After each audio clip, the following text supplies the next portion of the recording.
அன்பான மாணவர்களே, இன்று நாம் 12ஆம் வகுப்பில் விலங்கியல் பாடத்தில் பாடம் 10இல் பாலிமரேஸ் சங்கிலி வினை பற்றி பார்க்க இருக்கின்றோம். பாலிமரேஸ் சங்கிலி வினையை PCR என்று அழைக்கின்றோம், பாலிமரேஸ் செயின் ரியாக்ஷன். நமக்கு விருப்பமான DNA துண்டுகளை எண்ணற்ற ஒத்த நகல்களாக அதிக அளவில், அதாவது லட்சக்கணக்கில் பெருக்கமடையச் செய்ய, அந்த பெருக்கமடையச் செய்யப்படும் ஒரு உடல்வெளி ஆய்வக தொழில்நுட்பமாக பாலிமரேஸ் சங்கிலி வினைகள் செயல்படுகிறது. ஒரு உடல்வெளி ஆய்வக தொழில்நுட்பமாக அப்படின்னா, உடல்வெளின்னா உடலுக்கு வெளியிலே ஆய்வகத்தில் செய்யக்கூடிய ஒரு தொழில்நுட்பம். இதைத்தான் நம்ம பாலிமரேஸ் சங்கிலி வினை அப்படின்னு சொல்கிறோம். இந்த பாலிமரேஸ் சங்கிலி வினையை 1983இல் கேரி முல்லிஸ் என்பவர் முதல்ல இந்த தொழில்நுட்பத்தை உருவாக்கினார். 1983இல் கேரி முல்லிஸ். இவருடைய இந்த கண்டுபிடிப்பிற்காக 1993இல் நோபல் பரிசு வழங்கப்பட்டது. இந்த பாலிமரேஸ் சங்கிலி வினைகளை பொறுத்தவரை 3 நிலைகளில் நடைபெறுகிறது. ஒன்று இயல்பு திரிபு அப்படின்னு சொல்லக்கூடிய இயல்பு திரிபு. அடுத்து 2வது இயல்பு மீள்வு அல்லது முதன்மை இணைப்பு இழைப்பதப்படுத்துதல், இது 2வது. அடுத்து 3வது உற்பத்தி அல்லது நீட்சி, இது 3.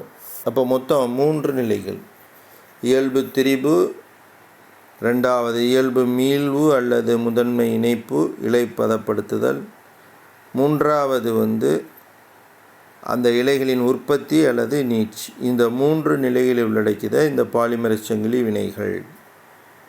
சரி, இந்த வினைகள் எவ்வாறு நடத்தப்படுகின்றன என்பதை பற்றி பார்க்கும்போது, அதிக வெப்பநிலையை பயன்படுத்தி நமக்கு தேவைப்படும் இரட்டை சுருள் டிஎன்ஏவின் இயல்பை திரித்து 2 தனித்தனியான இலைகளாக பிரிக்கப்படுகிறது. அப்போ இயல்பு திரிபில் என்ன சொல்கிறாங்க அப்படின்ட்டு, அதிக வெப்பநிலையை பயன்படுத்தி இந்த இரட்டை சுருளை தனித்தனியாக பிரிக்கிறது. அப்போ 2 இலையாக இருக்கக்கூடிய அந்த டிஎன்ஏ இலைகளை 2 தனித்தனி இலைகளாக பிரிக்கிறது தான் இயல்பு திரிபுன்னு சொல்கிறோம். ஒவ்வொரு இலையும் ஒரு முதன்மை இணைப்பு இலையுடன் கலப்பு செய்யப்படுகிறது. ஒவ்வொரு இலையும் ஒரு முதன்மை இணைப்பு இலையுடன் கலப்பு செய்யப்படுகிறது. இந்த முதன்மை இணைப்பு அச்சுவார்ப்பு இலையை கொண்டு அச்சுவார்ப்பு இலையை கொண்டு டேக் டிஎன்ஏ பாலிமரேஸை பயன்படுத்தி புதிய டிஎன்ஏ உருவாக்கப்படுகிறது. எவ்வாறு புதிய டிஎன்ஏ உருவாக்கப்படும்போது, இந்த முதன்மை இணைப்பு அச்சுவார்ப்பிலையை கொண்டு டேக் டிஎன்ஏ பாலிமரேஸை பயன்படுத்தி புதிய டிஎன்ஏ உருவாக்கப்படுகிறது. அடுத்து இயல்பு திரிபு நிகழ்ச்சியில் வேதி வினை கலவையானது கிட்டத்தட்ட 95 டிகிரி செல்சியஸ் வெப்பநிலையில் சிறிது நேரம் வெப்பப்படுத்தப்படுகிறது. இதனால் இலக்கு டிஎன்ஏ தனது இயல்பு திரிந்து தனித்த இலைகளாக பெறுகிறது. அப்போ அதிக வெப்பத்தின் காரணமாக 95 டிகிரி செல்சியஸ் வெப்பப்படுத்துறதுனால அந்த இலக்கு டிஎன்ஏ ஆனது தனது இயல்பை திரிந்து தனித்த இலைகளாக பெறுகிறது. இவ்விலைகள் புதிய டிஎன்ஏக்களை உருவாக்கும் அச்சுவார்ப்பு டிஎன்ஏக்களாக செயல்படுகின்றன. இந்த கலவையை விரைந்து குளிர்விப்பதன் மூலம் இரு முதன்மை இணைப்பு இலைகளும் கலவையை விரைந்து குளிர்விப்பதன் மூலம் இரு முதன்மை இணைப்பு இலைகளும் இலக்கு டிஎன்ஏவின் தனி இலைகளின் பக்கவாட்டில் இணைந்து கொள்கின்றன. இலக்கு டிஎன்ஏவின் தனி இலைகளின் பக்கவாட்டில் இணைந்து கொள்கின்றன. முதன்மை இணைப்பு இழையின் நீட்சி அல்லது உருவாக்கத்தின் போது கலவையினுடைய வெப்பநிலை மீண்டும் 75 டிகிரி செல்சியஸுக்கு உயர்த்தப்பட்டு போதுமான கால அளவிற்கு நிலைநிறுத்தப்படுகிறது. இதனால் டேக் டிஎன்ஏ பாலிமரேஸுங்கிற நொதி தனித்த அச்சுவார்ப்பு டிஎன்ஏலிருந்து நகலெடுக்கப்பட்டு முதன்மை இணைப்பு இழை நீட்சியடைய செய்யப்படுகிறது. டேக் டிஎன்ஏ பாலிமரேஸ் தனித்த அச்சுவார்ப்பு டிஎன்ஏலிருந்து நகலெடுக்கப்பட்டு பிரதி எடுக்கப்பட்டு முதன்மை இணைப்பு இழை நீட்சியடைய செய்யப்படுகிறது. இந்த அடைகாப்பு காலத்தின் இறுதியில் இரு அச்சுவார்ப்பு இழைகளும் பகுதியளவு இரட்டை சுருள் இழைகளாக மாற்றப்படுகிறது. பகுதி அளவுங்கிறது ஒரு பாதி அளவுக்கு அல்லது ஒரு குறிப்பிட்ட அளவுக்கு அது நீட்சியடையும். இவ்வாறு உருவாகும் இரட்டை சுருளில் உள்ள ஒவ்வொரு புது இலையும் கீழ்நோக்கி வேறுபட்ட தொலைவுகளில் நீண்டு காணப்படும். அப்போ அதில் 2 விதமான இலைகள் இருக்குல்ல, முன்னோடி டிஎன்ஏ இலை ஒன்று, அடுத்து முதன்மை அச்சுவார்ப்பு டிஎன்ஏ 2 இருக்குல்ல. இது அச்சுவார்ப்பு இலையோட முதன்மை டிஎன்ஏல இணைய போகும்போது இதனுடைய நீளமும் அதனுடைய நீளமும் வேறுபடும். சரியா? இந்த நிகழ்வுகள் திரும்ப திரும்ப நடைபெறுவதன் மூலம் விரும்பிய டிஎன்ஏவின் பல நகல்கள் உற்பத்தி செய்யப்படுகின்றன. இந்த நிகழ்வைத்தான் நம்ம டிஎன்ஏ பெருக்கமடைதல் என்று அழைக்கின்றோம். டிஎன்ஏ பெருக்கமடைதல். அப்போ நாம் டிஎன்ஏக்களை பெருக்கமடை செய்வதற்காக இந்த பிசிஆரை பயன்படுத்த போது இந்த 3 படிநிலைகளை நாம் பயன்படுத்தினோம். 3 படிநிலை. அது முதல் படிநிலை இயல்பு திரிதல் என்று சொல்லக்கூடியது. 2வது படிநிலை இயல்பு மீள்வு. அதைத்தான் நம்ம முதன்மை இணைப்பு இலை பதப்படுத்துதல் சொல்கிறோம். 3வது நிலை புதிய இலைகள் உற்பத்தி அல்லது நீட்சி. இதை காட்டக்கூடிய படம் தான் இங்கே கொடுத்துருக்குது. நீங்கள் இந்த படத்தை பார்த்தா தெரியும்.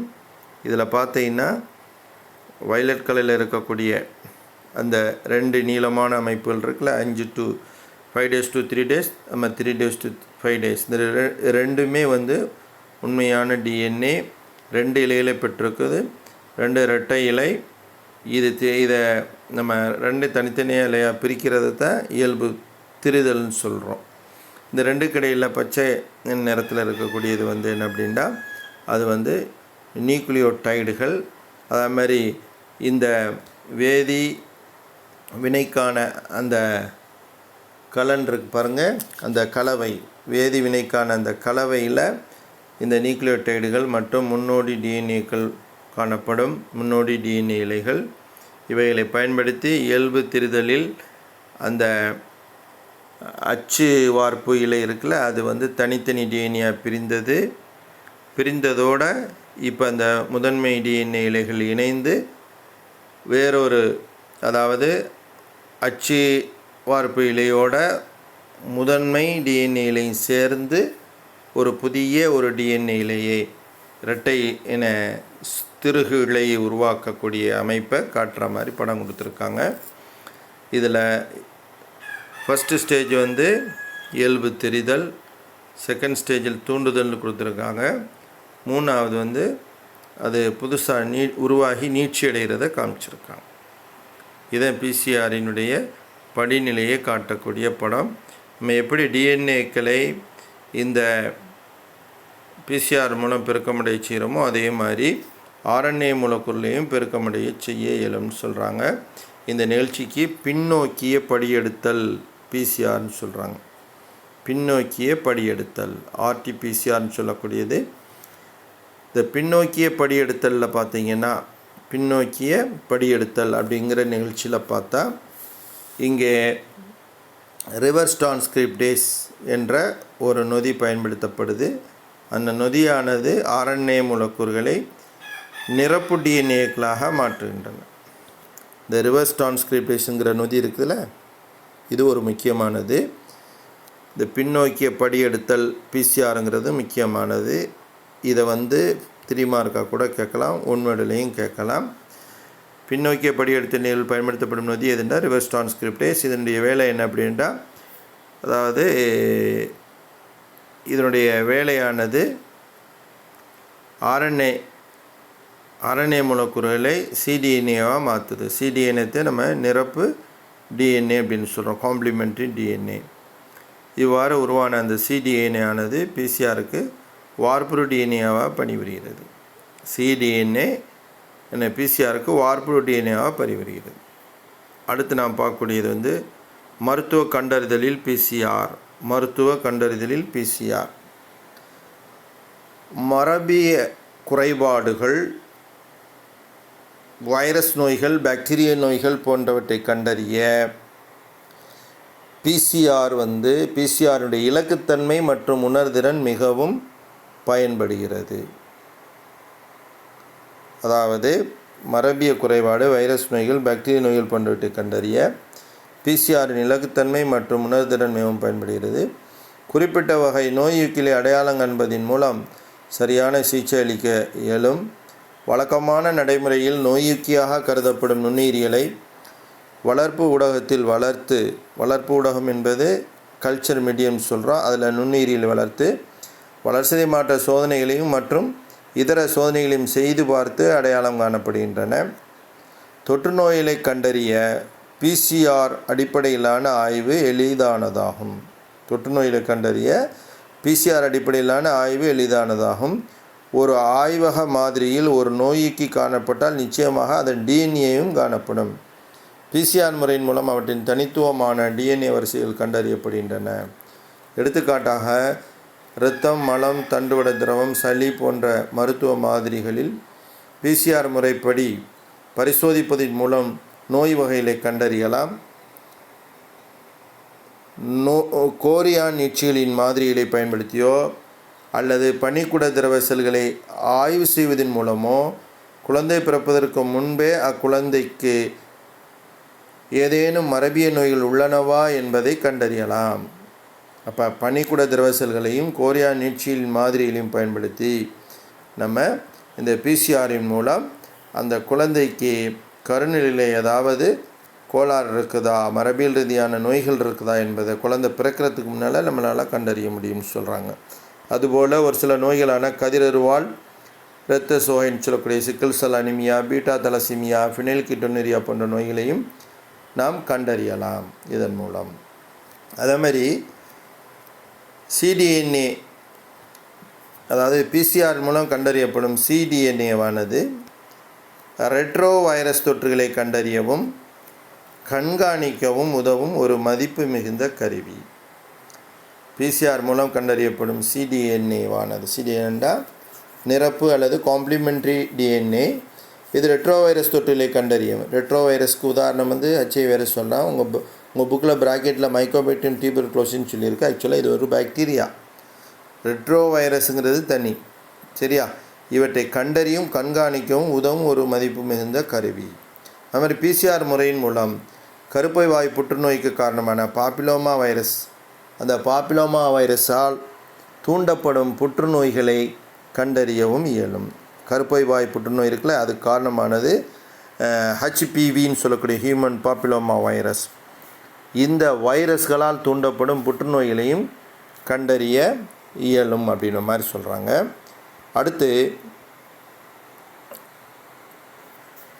முதன்மை இலைகளையும் டிஎன்ஏ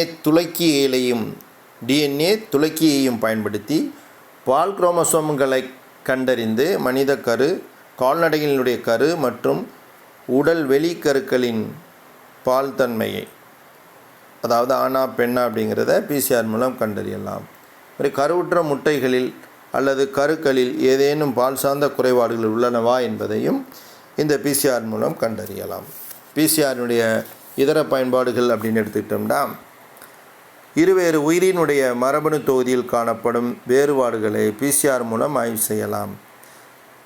பரிணாமத்தில் குறிப்பாக மரபுவழி இன வரலாறுகளை ஆய்வு செய்ய இந்த பிசிஆர் முக்கியமாக பயன்படுகிறது. இதில் முடி, பயன்படுத்தப்பட்ட திசுக்கள், எலும்புகள் அல்லது ஏதேனும் படிவமாக்கப்பட்ட பொருள்கள் போன்ற மூலங்களில் இருந்து கிடைக்கப்பெறும் நுண்ணிய அளவு டிஎன்ஏக்களை கூட அளவில் பெருக்கமடைய செய்து ஆய்வு மேற்கொள்ள இயலும்.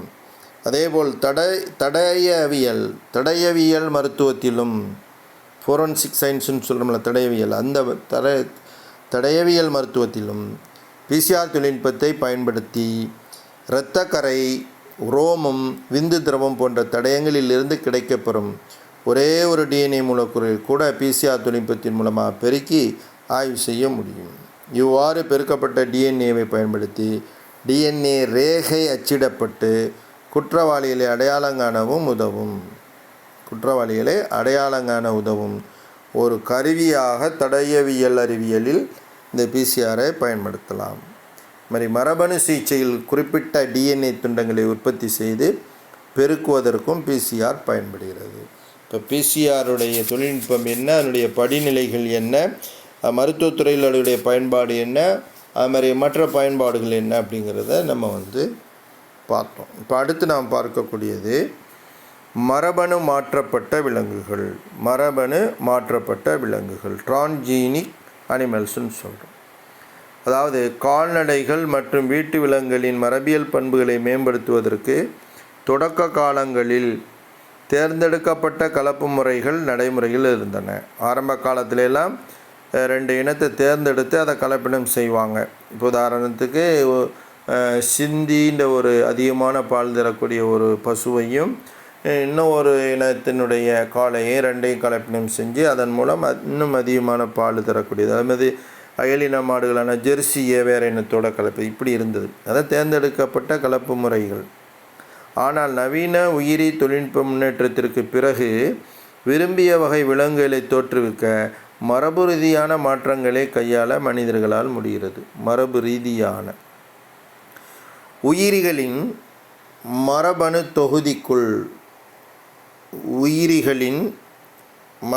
தொகுதிகளுக்குள் புதிய மிகைப்படியான டிஎன்ஏக்களை நுழைத்து மிகைப்படியான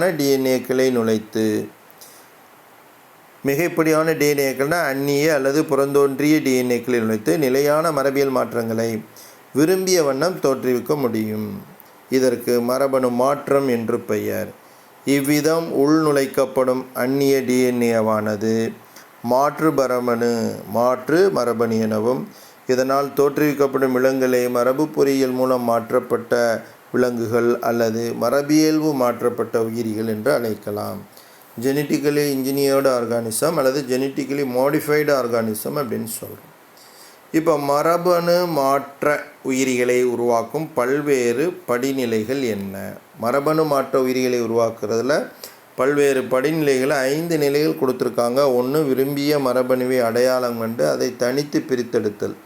2வது கடத்தியை தேர்ந்தெடுக்கிறது அல்லது நேரடியாக செலுத்துறது. அடுத்து விரும்பிய மரபணுவை கடத்தியின் மரபணுவுடன் இணைத்தல். அடுத்தது பார்த்திங்கன்னா இவ்விதம் மாற்றமுற்ற கடத்தியை செல்கள், திசுக்கள், கரு அல்லது முதிர்ந்த உயிரியினுள் செலுத்துதல். 5வது மரபணு மாற்ற திசு அல்லது விலங்குகளில் அந்நிய ஜீனின் ஒருங்கிணைப்பு மற்றும் வெளிப்பாடு பற்றிய செயல் விளக்கம். இந்த 5 படிநிலைகளில் மரபணு மாற்ற உயிரிகளை உருவாக்குறாங்க. இப்போ அதில் எந்தெந்த உயிரியல் பயன்படுத்தப்பட்டு மரபியல் மாற்றப்பட்டது அப்படிங்க போகும்போது, இந்த உயிரி தொழில்நுட்பவியலில் பயன்படுத்தப்பட்ட மரபியல்பு மாற்ற அல்லது மரபு பொறியியலின் மூலம் மாற்றப்பட்ட உயிரினங்களில் சுண்டெலி, எலி, முயல், பன்றி, பசு, வெள்ளாடு, செம்மறியாடு, மீன் இது போன்ற பல்வேறு உயிரினங்கள் மரபணு மாற்ற வகைகள் தோற்றுவிக்கப்பட்டன. இந்த உயிரினங்களில் மரபணு மாற்ற வகைகள் உருவாக்கப்பட்டன அப்படின்னு சொல்லி அதில் நம்ம புக்கில் கொடுத்துருக்கிறதுல ஒன்று கொடுத்துருக்குது. அது என்ன அப்படின்னு கேட்டால் செம்மறியாடை வெள்ளாடை பற்றி சொல்லியிருக்காங்க. அதாவது உயிரி தொழில்நுட்பவியலில் பயன்பாடுகளில் செம்மறியாடை அல்லது வெள்ளாட்டை எவ்வாறு உருவாக்குனாங்க. இதில் மனிதனிலிருந்து விரும்பி தேர்ந்தெடுக்கப்பட்ட ஒரு மரபணுவை தனியாக பிரிக்கிறாங்க. மனிதனிலிருந்து அந்த பிரித்த மரபணுவை, அதாவது வெள்ளாட்டில் அண்ட செல்லை எடுத்து, சரியா, வெள்ளாட்டில் அண்ட செல்லை எடுத்து முட்டை எடுத்து அந்த அண்ட செல்லில் இந்த விரும்பி தேர்ந்தெடுத்த மனிதனிலிருந்து பெறப்பட்ட மரபணுவை அதுக்குள்ளே உள்ளே செலுத்தி அந்த செலுத்தப்பட்ட அந்த முட்டையை மனித மரபணு நுண்ணூசியின் மூலமாக செலுத்தப்பட்டு உருவாக்கப்பட்ட அந்த முட்டையை விருந்தோம்பி வெள்ளாட்டினுடைய உடலினுள் என்ன செய்து உள்ளே நுழைச்சி கருவை வளர வைக்கிறது. அப்படி உள்ள வளர்ந்து உருவானது மரபணு மாற்றப்பட்ட வெள்ளாடு. அப்போ நம்ம அந்த ஒரு விருந்தோம்பி வெள்ளாடானது நம்மளுக்கு ஒரு அண்ட செல்லை உருவாக்குச்சு. அந்த அண்ட செல்லை நம்ம உடல்லிருந்து வெளியில் எடுத்து மனிதனிலிருந்து விரும்பி தேர்ந்தெடுக்கப்பட்ட அந்த மரபணுவை அந்த முட்டைக்குள்ளே செலுத்தி அந்த முட்டையை கொண்டு போய் ஒரு விருந்தோம்பி வெள்ளாட்டினுடைய உடலுக்குள்ள வளர செஞ்சு அதன் மூலம் உருவாக்கப்பட்ட அந்த இளமுயிரி அந்த குட்டியை தான் நம்ம மரபணு மாற்றப்பட்ட வெள்ளாடு அப்படின்னு சொல்லிட்டு நம்ம சொல்கிறோம். இப்போ மரபணு மாற்றப்பட்டு உருவாக்கப்படக்கூடிய அந்த உயிரினங்கள் இருக்குல்ல, அந்த உயிரினங்களின் பயன்பாடு எப்படி இருக்குன்னு நம்ம பார்க்கோம். மரபணு மாற்றுதலினால் உருவாகக்கூடிய அந்த உயிரி அதனுடைய பயன்பாடுகள் என்ன அப்படிங்கிறத நம்ம பார்க்கணும். இப்போ அதில் ஒன்று, உயர் வகை உயிரிகளில் மரபணு வெளிப்பாட்டையும் வளர்ச்சி செயல்முறைகளையும் அறிந்து கொள்ள உதவும் சக்தி வாய்ந்த கருவியாக மரபணு மாற்றம் உள்ளது.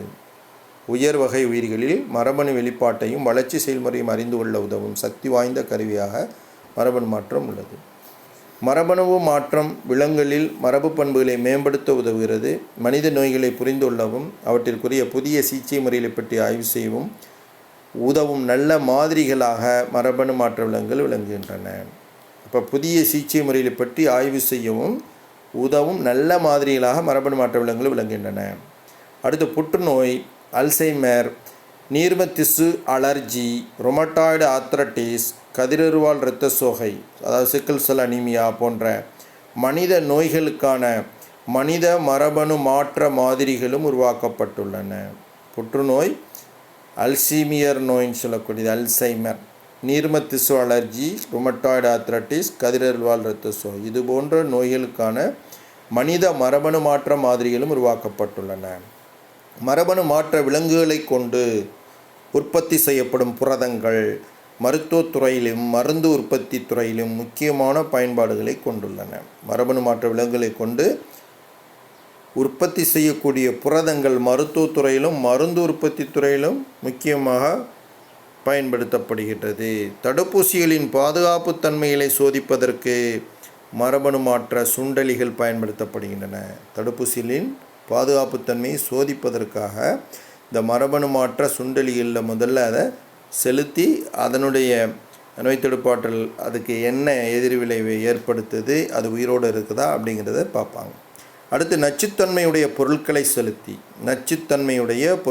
செலுத்தி மரபணு மாற்றம் இல்லாத விலங்குகளை பரிசோதித்த போது அவை அந்த பொருட்களுக்கான உணர்திறன் கொண்டிருந்ததை விட மரபணு மாற்றம் பெற்ற விலங்குகள் அப்பொருளுக்குரிய மரபணுவை பெற்றிருந்தால் உணர்திறன் மிகுதியாக கொண்டிருந்ததையும் நச்சுப் பொருள்களால் அவைகளில் ஏற்படும் விளைவுகள் பற்றியும் அறியப்பட்டது. அதேமாதிரி மரபியல்பு மாற்றப்பட்ட அந்த உயிரிகளில் பாலின் அளவையும் தரத்தையும் மேம்படுத்துவதற்கும், அப்போ மரபியல்பு மூலம் உருவாக்கப்பட்ட உயிரினங்களில் அது பாலின் தரம் நல்ல குவாலிட்டியை, பாலும் நல்லா அதிக அளவை தரும், பாலினுடைய அளவும் தரமும். அப்போ பால் எதிலிருந்து கிடைக்குதுன்னா ஒரு சில கால்நடைகளிலிருந்து கிடைக்குது. இப்போ பாலினுடைய அளவையும் தரத்தையும் மேம்படுத்துவதற்கும் மாமிசம், முட்டைகள் மற்றும் உரோமம் உற்பத்திக்கும் மருந்து எதிர்ப்பு தன்மையை பரிசோதிப்பதற்கும் மரபியல்பு மாற்றுதல் முக்கிய பங்காற்றுகிறது. அப்போ பால் அதிகமாக கிடைக்கும், நல்ல குவாலிட்டியாக கிடைக்கும், தரமாக இருக்கும். மாமிசம் அதிகமாக இருக்கும். முட்டைகள் மற்றும் கம்பளி, அதாவது ஆடுகளிலிருந்து உருவாக்கக்கூடிய ரோமத்திலிருந்து நம்ம நிறைய அந்த கம்பளினால் உருவாக்கப்பட்ட ஆடைகள் உருவாக்கப்பட்டது. இந்த உற்பத்திக்கும் மருந்து எதிர்ப்புத்தன்மையை பரிசோதிப்பதற்கும் மரபியல்பு மாற்றுதல் முக்கிய பங்காற்றுகிறது. இது போன்ற பல்வேறு பயன்பாடுகள் மரபணு மாற்றுதலினால் மனித இனத்துக்கு அதிகமான நன்மை வைக்குது. அதுவே இந்த மாதிரி மரபணு மாற்றப்பட்ட விலங்குகளை இப்போ புதிய உயிரி தொழில்நுட்பத்தின் மூலமாக உருவாக்கி அதன் மூலம் மனித இனத்திற்கு நன்மை வைக்கப்படுகிறது. மீதி உள்ளதை நாம் அடுத்த வகுப்பில் பார்ப்போம். நன்றி.